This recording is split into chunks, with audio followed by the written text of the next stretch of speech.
নিৰ্বাচনৰ বাবে ইতিমধ্যে বিভিন্ন প্ৰকাৰে সাজু হৈছে। আজি 5 জানুৱাৰী আজিৰ পৰা আমি ৱাল লিখন বা দেৱালত বিজেপিৰ প্ৰতীক চিহ্ন অংকন এই কাৰ্যসূচী আমি আৰম্ভ কৰিছোঁ। আজি ৰাজ্যিক সভাপতি দিলীপ শইকীয়া, আমাৰ ইলেকশ্যন মেনেজমেণ্ট কমিটিৰ আহ্বায়ক প্ৰদান বৰুৱা আৰু মই, আমাৰ দিছপুৰ বিধানসভা সমষ্টিৰ বিধায়ক অতুল বৰা, আমি সকলোৱে আজি ৱালত অংকন কৰি এই কাৰ্যসূচী আৰম্ভ কৰিলোঁ।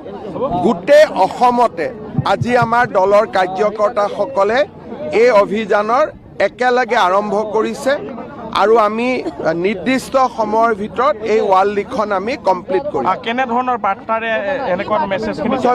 প্ৰথম কথা, আমি যাৰ ৱালত আঁকিম সেই ৱালৰ গৰাকীৰ আমি প্ৰথম অনুমতি ল'ম।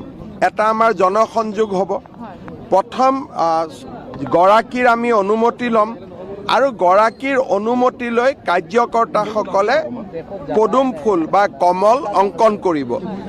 এটা আমাৰ গণসংযোগো হ'ব আৰু এটা আমাৰ প্ৰচাৰ অভিযানো হ'ব। দুইটা কাম একেলগে আমি কৰিব পাৰিম।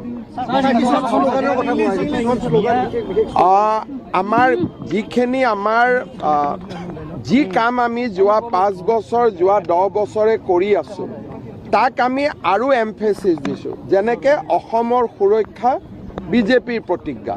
চ' এই কামটো আমি কৰি আছোঁ আৰু আমি কৰি গৈ থাকিম। এই কথাখিনি যিখিনি আমাৰ আদৰ্শ, বিকশিত অসম, জয় আই অসম, আমাৰ এটা কল্পনা যে আমি অসমখন বিকাশ কৰিম, যাতে অসমখন সঁচাকৈ আমি জয় আই অসম বুলি ক'ব পাৰোঁ। তেনেকৈ আমাৰ কেইবাটাও শ্লোগান আছে। দুটা যেনেকৈ মই ক'লোঁ, অসমৰ সুৰক্ষা বিজেপিৰ প্ৰতিজ্ঞা, আমাৰ বিকশিত অসম, জয় আই অসম, বন্দে মাতৰম, বিজেপিৰ পণ বন্দে মাতৰম। এই আমাৰ এটা শ্লোগান আছে, বিজেপিৰ পণ বন্দে মাতৰম, অসমৰ সুৰক্ষা বিজেপিৰ প্ৰতিজ্ঞা, বিকশিত অসম, জয় আই অসম। এনেকৈ আমি কেইবাটাও আমাৰ শ্লোগান আছে, সেই শ্লোগানখিনি আমি অংকন কৰিম।